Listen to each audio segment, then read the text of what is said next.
Mariners go 18 innings in Seattle in their first game in 21 years in Seattle in postseason history. Like I think one of the biggest parts of this that blows my mind, I guess, or like just it seems classic. The Mariners would have a 21-year playoff drought and have one home game through that whole drought because somehow we found a way to get swept, even though we outplayed the Astros the entire series. We played one home game in 21 years, and we show up and go 18 innings. And okay, we lost. That's one thing. That's fine. You lose some games. But the fact that we went 18 innings in a home game after 21 years and scored 0 runs, just absolutely. I don't know if it's classic Mariners. I don't know if it's just the classic, like, fuck you from like the baseball gods, but it makes sense. I don't know. There's something about it when I looked at the scores, like we lost 1-0 in our one playoff game in 21 years in 18 innings. Like Mariners. Like if you told me that story and didn't tell me the team names, I'd be like, that's the Seattle Mariners. Yeah, it was very fitting. And then, you saw all the jokes online. I guess like I saw one you told me. I guess the Mariners can't give it Felix Hernandez any run support after he threw the opening pitch. And then, of course, I saw one as well that said, yeah, of course, we go 18 straight innings when Felix throws the first pitch without a run. And in general, it's maybe I love Felix, but maybe when you need runs, he's probably the guy you need to put out there for the first pitch or something. He's like cursed, man. We could not get runs at all. It was very disappointing to see 0 runs on the board. It really was. It really is pretty nuts, though, that it happened on Felix Day. Like the classic. We have Felix Day, and we find a way to put up no runs. I know. If you want to look at the bright side, the pitching was fantastic. The bullpen was fantastic. That's the bright side. I mean, we knew going into this playoff. We knew going into this playoffs. Well, I know.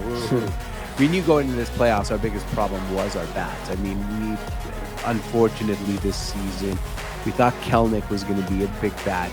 He wasn't. It got better in the second half of the season. We thought Kyle Lewis would give us something.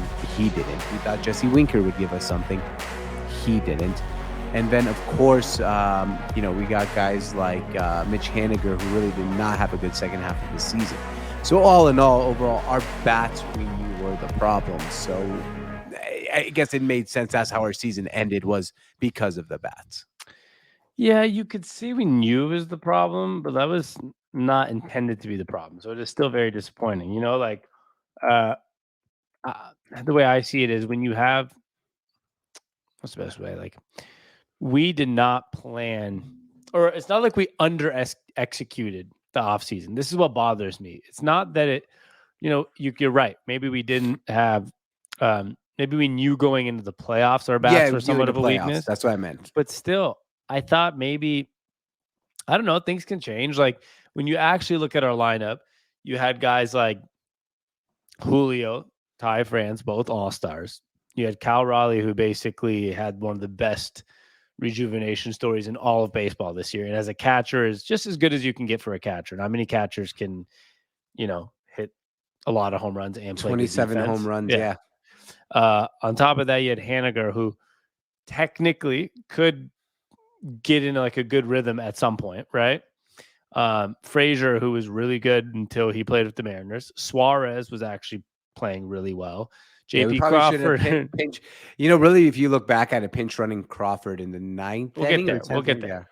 Let me just finish this point, because I think every part of our lineup actually has a rhyme or reason to be there. That was like the thing. Like some rosters don't have that, I feel like.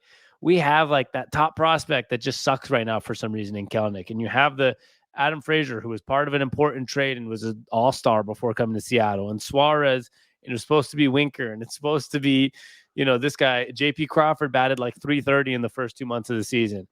Just for some reason, half our lineup just stopped playing good baseball.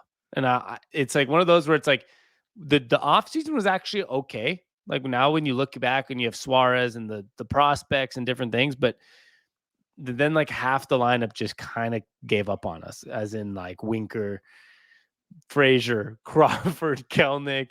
It's kind of sad because like it could have been a really, really high end offense, but like it just like, so do you run it back a little bit or do you not? I'm not sure. And I think we like in a podcast a couple of weeks ago, this is exactly what we talked about. We've had some misfortune despite being where we are. Like you just said, all those guys you named were supposed to be good hitters. Winker was supposed to be the best left fielder in all of baseball. It's a lot of misfortune. And I just, yeah, okay. If you look at it in theory, you're right. There are no holes. I don't think you can just run it back, but with the same exact offense. I think you have to pick and choose. I think you have to pick and choose a couple places to say, okay, we can't run it back. We can give this a chance, like Kelnick, right? I mean, we still know his potential, but maybe someone like Frazier, we have to upgrade second base. Carlos Correa is still a free agent. I would like to go Bogarts. out. And Bogarts is also a free agent. I'd like to see ourselves go out and get one really, really, really established bat. But then again, man, this is T-Mobile / Safeco Field. You go back into our history of getting free agents. Sean, don't call him Sean Figgins. Went from I know went from one of the best third baseman in all baseball to can't hit in Seattle. Richie Sexton went from 50 home runs down to like in the 30s. Adrian Beltre came as a MVP candidate, had an okay time in Seattle, left and won the MVP award. I mean, also T-Mobile Park's not really a hitter-friendly park, so it's like you got to kind of decide who you think can hit there and whatnot. I don't know what to do, but I don't have the answers. It's too early to really. I haven't really thought through it yet.